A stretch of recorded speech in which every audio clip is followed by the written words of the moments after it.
Hello friends, welcome to your YouTube channel English family 87। So अपनी इस video के विच आपां all the words a stage जिहड़ी अपनी ये पोएम है इस दे आपां रैफरेंस टू द कॉन्टैक्सट है जिहड़े वो आपां करांगे। इस दे टोटल 6 स्टैंजाज ने, उन्हां दे आपां कॉन्टैक्सट एंड एक्सप्लेनेशन है जिहड़ी वो करांगे। इस पोएम दे लॉन्ग क्वेश्चन ने जिहड़े वो आपां कर चुके हैं पहला। इस पोएम दे विच की है वो भी मैं तुहानूं समझा चुकिया। तो हुण जिहड़े आपां इस पोएम दे स्टैंजाज ने, इस स्टैंजाज दे जो आपां कॉन्टैक्सट ते एक्सप्लेनेशन करांगे वो आपां उन्ना ही लॉन्ग क्वेश्चन दे विचों ही तुहानूं करवा देवांगे। मतलब कि जेकर तुहाडे लॉन्ग क्वेश्चन ने वो याद ने तां तुहाडे इन्हां स्टैंजाज दे एक्सप्लेनेशन ने जिहड़े वो भी आराम नाल याद हो जाणगे, क्योंकि उन्हां दे विचों ही मैं तुहानूं इह करवा देवांगा। देखो स्टार्ट करते हैं। बिल्कुल आसान ने स्टैंजाज, ये 6 स्टैंजाज ने। इन्हां दे विच सिर्फ जो 7 स्टेजेस दसियां ने जैकस ने, सिर्फ उही आपां नूं दसियां होईयां ने। सिर्फ जिहड़ा फस्ट वाला ये स्टैंजा है इस दे विच जिहड़ी पोएम है उस दे बारे इंट्रोडक्शन है। सो देखो स्टैंजाज आपां नहीं पढ़ांगे, ज़्यादा टाइम नहीं, वीडियो ज़्यादा लंबी नहीं करांगे। सिर्फ तुसीं स्टैंजाज ने जिहड़े ये अपनी बुक के उपर गाइड के उपर दिते हुए ने, सीधा मैं तुहानूं इन्हां दे शुरू करवाउणा। देखो ये फस्ट स्टैंजा है, ये तुसीं पढ़ लेना है पॉज करके। अगे देखो सब तो पहला कॉन्टैक्सट शुरू करदे आ। These lines have been taken from all the words a stage by William Shakespeare। ਇਹ मतलब ਜਿਹੜੀਆਂ ਲਾਈਨਾਂ ਨੇ ਇਸ ਪੋਇਮ ਦੇ ਵਿੱਚੋਂ ਲਈਆਂ ਗਈਆਂ ਨੇ, ਵਿਲੀਅਮ ਸ਼ੇਕਸਪੀਅਰ ਦੁਆਰਾ ਲਿਖੀਆਂ ਗਈਆਂ ਨੇ। It is the part of Shakespeare's play as you like it. As you like it ਜਿਸ ਤਰ੍ਹਾਂ ਕਿ ਮੈਂ ਤੁਹਾਨੂੰ ਦੱਸ ਚੁੱਕਿਆ ਪਹਿਲਾਂ, as you like it play ਦੇ ਵਿੱਚੋਂ ਇਹ ਜਿਹੜੀ ਪੋਇਮ ਹੈ ਇਹ ਲਈ ਗਈ ਹੈ, ਜੋ ਕਿ ਜੈਕਸ ਦੀ ਇੱਕ ਸਪੀਚ ਹੈਗੀ। This poem is a speech of Jaques. ਦੇਖੋ ਜੈਕਸ ਦੀ ਸਪੀਚ ਹੈ। According to Jaques this world is a stage. Jaques के मुताबिक ये संसार है सारा एक स्टेज है। And all man and women are like actors and actress. अते सारे जिहड़े मर्द औरतां ने वो एक्टर ने सारे। Human life has been divided into 7 parts by Jaques. Jaques ने जिहड़ी अपनी ह्यूमन लाइफ है उसनूं पूरी जिंदगी नूं 7 जिहड़े पार्ट ने उन्हां दे विच डिवाइड कीता। सो ये हो गया कॉन्टैक्सट। हुण देखो फस्ट जिहड़ा स्टैंजा है इसकी एक्सप्लेनेशन की कहा गया इस फस्ट स्टैंजा दे विच। In these lines Jaques says that this world is like a stage. ये जिहड़ा संसार है कहना एक स्टेज की तरह। All man and women are like actors and actress. वही देखो वही गल आ गई। They perform their role and exit. मतलब अपना रोल है जिहड़ा वो करते हैं और एग्जिट मतलब चले जाते हैं। A person during his life time, एक आदमी अपने लाइफ टाइम दे विच प्लेज मैनी डिफरेंट रोल्स। अलग अलग बहुत सारे रोल्स ने जिहड़े वो प्ले करता है। The number of these roles are 7। ये जिहड़े रोल्स ने उन्हां दे 7 नंबर ने जिहड़े मतलब वो दिते ने भी 7 स्टेजेस ने ह्यूमन लाइफ दीयां। इन अदर वर्ड्स असीं दूसरे शब्दां दे विच कह सकते हैं a man undergoes 7 stages of life. मतलब एक इंसान है जिहड़ा 7 स्टेजां ने जिहड़ियां उन्हां नूं पार करदा अपने जीवन दे विच। A man begins life as a baby. एक बेबी के तौर पर अपनी जिहड़ी जिंदगी स्टार्ट करता है। And ends as an old man including towards death. अते ओल्ड मैन के तौर पर अपनी जिहड़ी जिंदगी है वो उसनूं समाप्त करता है तो उसकी जिहड़ी डैथ है वो हो जाती है। सो ये सीगा फस्ट अपना जिहड़ा स्टैंजा है उसकी कॉन्टैक्सट ते एक्सप्लेनेशन। हुण अगे देखो ये है अपना सैकेंड स्टैंजा। जिस तरह की देखो इस दे विच आपां नूं पता ही चल रहा एट फस्ट द इन्फेंट। मतलब इस स्टैंजा दे विच जिहड़ी फस्ट स्टेज है वो आपां नूं दसी गई है। दूसरा देखो आपां पढ़ सकते हैं then the whining school boy. देखो ये स्कूल बॉय आ गया, मतलब स्कूल बॉय आपां सैकेंड स्टेज दे विच कीता सी। सो ये सैकेंड स्टेज इस स्टैंजा दे विच आपां ने फस्ट अते सैकेंड जिहड़ी स्टेज है सिर्फ वो दसनी है, जो कि आप लॉन्ग क्वेश्चन दे विच कर चुके हैं। देखो सब तो पहला कॉन्टैक्सट इस सैकेंड स्टैंजे का सेम एज प्रीवियस वही करना है जो पहला कराया है। अगे देखो इसकी आप स्टार्ट करते हैं explanation. In these lines Jaques describe the first 2 stages of human life. इस स्टैंजे दे विच जिहड़ियां 2 पहलियां स्टेजेस ने उन्होंने डिस्क्राइब किया जैकस ने। In first stage a man plays the role of a helpless baby. एक बेबी का रोल अदा करता है क्राइंग इन द आर्म्स या हैंड्स ऑफ नर्स। नर्स के हत्थों के जो हुंदा है। As a school going boy in the second stage. Second stage दे विच की है स्कूल गोइंग बॉय का रोल है जिहड़ा अदा करता है। He is unwilling to go to school. School जाने का इच्छुक नहीं हैगा। As a school boy he grumbles ਹੁੰਦਾ मतलब शिकायतां करनियां, बहुत सारियां शिकायतां करदा, बहाने बनाउंदा।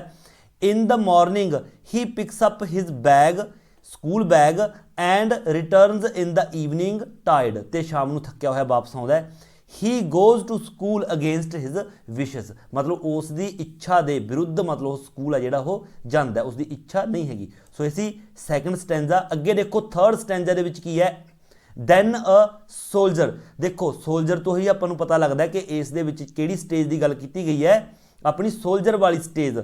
सोल्जर वाली जिहड़ी स्टेज है वो किहड़ी स्टेज है, वो अपनी हैगी है फोर्थ स्टेज। सो देखो सब तो पहला कॉन्टैक्सट इस स्टैंजे का, स्टैंजा पढ़ सकते हो सेम एज प्रीवियस, सेम उही लिखना, इक्को ही रखना सारिਆਂ ਦਾ। हुण देखो इसकी explanation. In these lines Jaques describe the fourth stage in man's life, चौथी स्टेज जी आपां नूं दस रहा है।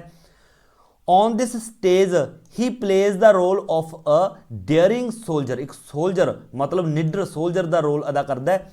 He gets ready to face dangers to defend his honours, मतलब अपने हुनर को डिफेंड करने वास्ते कोई भी जिहड़ा डेयरिंग मतलब कोई भी डेंजर है जिहड़ा खतरा है उसनूं सामना कर सकता है उसका। He can sacrifice his life, मतलब अपनी लाइफ नूं भी सैक्रीफाई कर सकता है for his name and fame, अपने नेम और फेम के लिए। ही रनस आफ्टर शॉर्ट लिवड रैपूटेशन, मतलब शॉर्ट लिवड रैपूटेशन है जी उस दे पिछे वो भजदा जो कि ज़्यादा समा नहीं रहने वाली। सो ये सीगा अपना स्टैंजा थर्ड। हुण देखो अगे आप फोर्थ स्टैंजा करते हैं। फोर्थ स्टैंजा दे विच की है देखो, एंड दैन द जस्टिस, देखो जज का रोल किहड़ी स्टेज दे विच, पंजवीं स्टेज दे विच करदा वो। इसका सब तो पहला देखो इस स्टैंजे का जिहड़ा सब तो पहला कॉन्टैक्सट देखो, सब तो पहला देखो कॉन्टैक्सट इसका सेम एज प्रीवियस वही करना है। हुण देखो एक्सप्लेनेशन इस स्टैंजे की। In these lines Jaques describe the fifth stage of human life, पंजवीं स्टेज में डिस्क्राइब करता है। In the fifth stage he plays the role of a जज, एक जज का रोल है जिहड़ा वो करता है। He grows rich having good income, मतलब रिच अमीर हो जाता है इत्थे स्टेज पर आके, गुड इनकम होंदी है। ही स्पोक्स वाइजली, मतलब वधिया बुद्धि मता दे नाल बोलदा है। ही लुक्स स्ट्रिक्ट, थोड़ा स्ट्रिक्ट दिखाई दिंदा वो। And he grows a fashionable weird, जिहड़ी अपनी दाढ़ी है वधिया फैशनेबल रखता है। थज, तो इस तरह ही plays the role of a wise जज, तो इस तरह एक वाइज सियाणा जिहड़ा जज है उसका रोल करदा वो। अगला देखो अपना फिफ्थ स्टैंजा। फिफ्थ स्टैंजा दे विच की कहंदा है, द सिक्स्थ एज शिफ्ट्स। देखो सिक्स्थ एज मतलब इस दे विच छेवीं जिहड़ी अपनी स्टेज है उस बारे दस्सिया गया इस स्टैंजा दे विच। देखो इसका context same as previous, same वही लिखना है। अगे देखो एक्सप्लेनेशन इसकी। In these lines Jaques describe the sixth stage of human life, छेवीं स्टेज बारे दसदा है। छेवीं स्टेज किहो जी हुंदी है, the sixth stage of a man is quite pitiable, थोड़ी तरसयोग होंदी है छेवीं स्टेज। क्यों होंदी है? He grows weak and old, क्योंकि इस उम्र दे विच बुढ़ा हो जाता जिहड़ा इंसान है। He looks lean and thin at this stage, इस स्टेज के उपरों लीन मतलब झुकिया होया या फिर थिन बहुत ज़्यादा पतला हो जाता है। His pants become too loose, मतलब उसके पैंट्स वगैरह जो है पैंट पजामे लूज हो जाते हैं कपड़े for him. His glasses slip down on the nose, मतलब वो एनकां ने नोज से मतलब डिगन लग जांदियां ने। His voice which used to be forceful earlier, उसकी जी वॉइस जी कि पहला बहुत ज़्यादा फोर्सफुल सी इज़ नाउ वीक, हुण थोड़ी वीक हो जाती है। It is like the voice of a child, जिस तरह की एक बच्चे की आवाज़ होंदी है इस तरह उसकी आवाज़ है जी हो जाती है। सो अगे देखो अपना नैक्सट स्टैंजा एंड लास्ट अपना है सिक्स्थ जो अपना स्टैंजा है उस दे विच देखो की कहा गया है, लास्ट सीन ऑफ ऑल। देखो लास्ट सीन की गल की गई है, मतलब seventh stage. Context same as previous वही रखना है तुसी ने।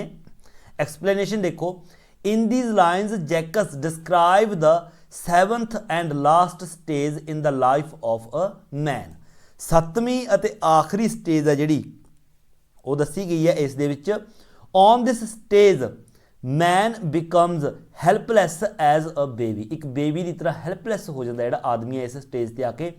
This act puts on end to the life, जिहड़ा ये एक्ट है कि लाइफ का यह एंड कर दिंदा है।